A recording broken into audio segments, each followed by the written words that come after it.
Live from downtown Detroit, Local 4 News at 11 starts now.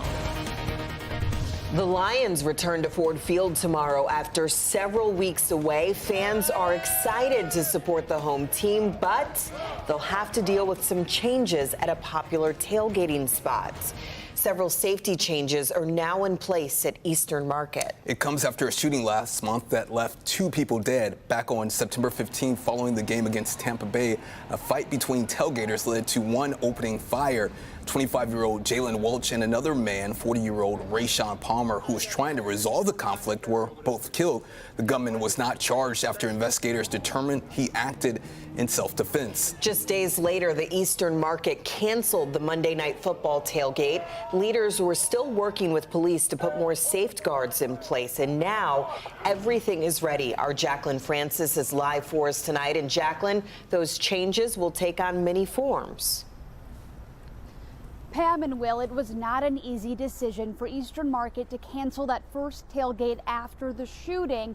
And now that tailgating is coming back, you're going to see some changes and safety reminders, like these brand new signs reminding everyone no firearms or weapons allowed on this property. And you're also going to see some other changes as well. Take a look.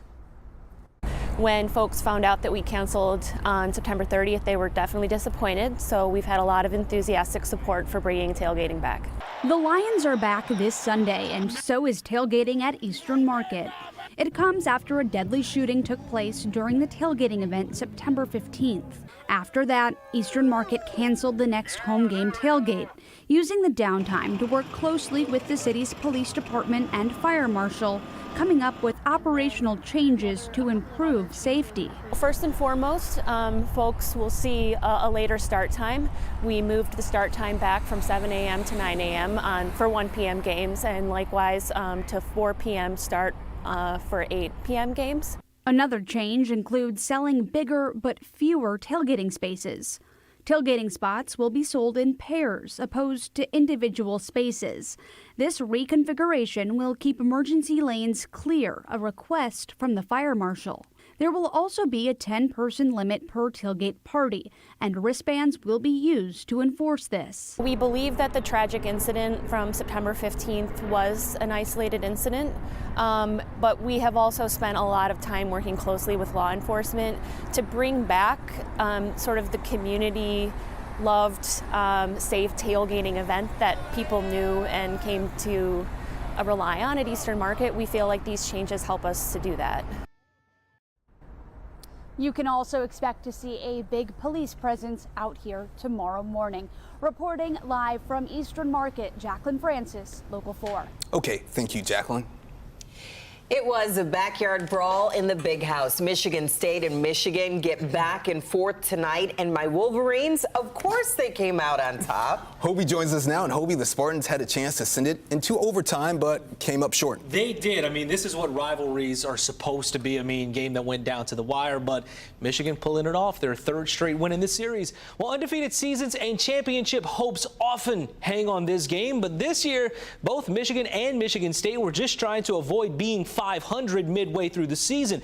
The Spartans did outgain the Wolverines 135-15 in the first quarter, but Michigan took over at the Big House after that. The Wolverines scored 16 unanswered points, up 16-10, and they get tricky. Donovan Edwards tosses a touchdown to Colston Loveland for a 2 TD lead.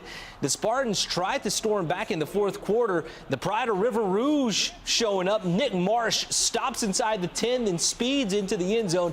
MSU down a score. They had a chance, as you mentioned, Will, late to tie the game, going for it on 4th down, but the pass to the end zone is incomplete as Michigan holds on to win 24-17, and this one got chippy all the way until the end, until the final few seconds. Davis Warren, though, for Michigan, he got the start, and he played mistake-free football, throwing for 123 yards and a touchdown in the first half. Aiden Childs had his moments. He had that TD pass to Marsh that we showed you, but he also had the only turnover of the game, a fumble that led to Michigan taking the lead right before the half. We have a crew in Ann Arbor right now getting post-game sound. We'll have much more coming up a little bit later in sports. Good stuff. Thank you, Hobie.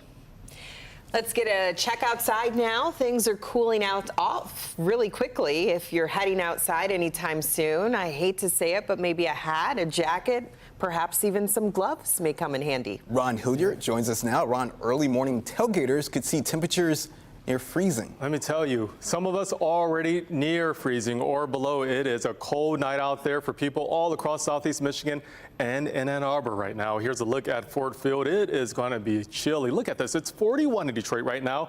We head over toward Ann Arbor. Look, 30 degrees, 36 in Pontiac, Monroe, 34. It is cold out there. Now, tomorrow morning, we are going to be starting off early in the 30s. By 10 o'clock downtown Detroit, we're about 45 degrees. People out there tailgating, enjoying themselves. We get into the afternoon and we get into the lower to mid 50s. It is going to be jacket weather, maybe even a coat for the early morning hours. Then we get up to our high of 58 degrees. Now, here's what I'm going to talk about coming up soon. The cold temperature tonight, we are near freezing, and then tomorrow we are still cool out there, but we have that sunshine. But next week, warm, breezy with rain chances. That's all just minutes away. Pamela and Will. Early in-person voting got underway statewide today, and the turnout was massive. The Secretary of State's office says over 145,000 Michiganders voted early today. This is the first time early in-person voting has been available for a presidential election. Michigan voters approved a constitutional amendment back in 2022 that requires at least 9 days of early voting. As early voters spent time at the polls, both campaigns spent some time in Michigan. Starting with the Democratic side, Vice President Kamala Harris was joined by former First Lady Michelle Obama at an event in Kalamazoo, who made a pitch to women about what's at stake in this election. During the rally, Vice President Harris says she would fight for all Americans as president. There is a yearning in our country for a president who sees the people, not just looking in the mirror all the time, but sees the people, who gets you and who will fight for you. That is what this election is about.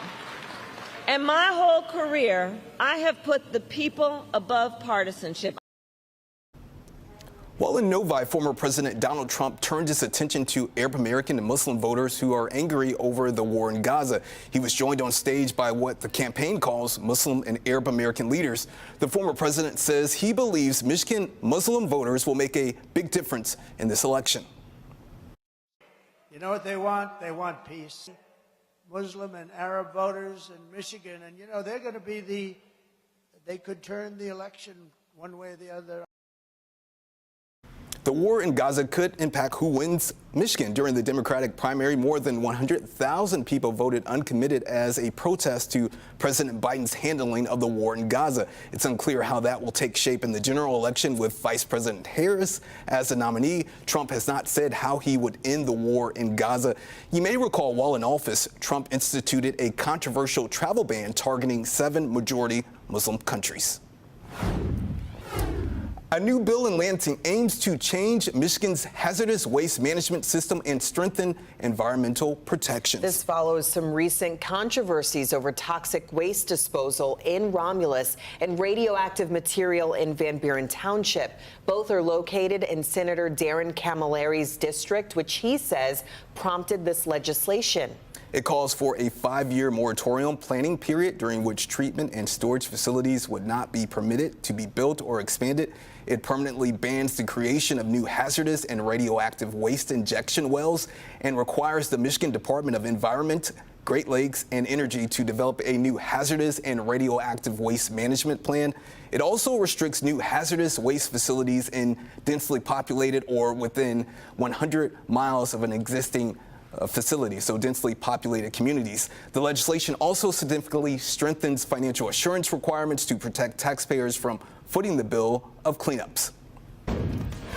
Still ahead, Halloween comes to the Michigan Science Center. We'll show you the thrills and lessons you can expect during this spooktacular weekend.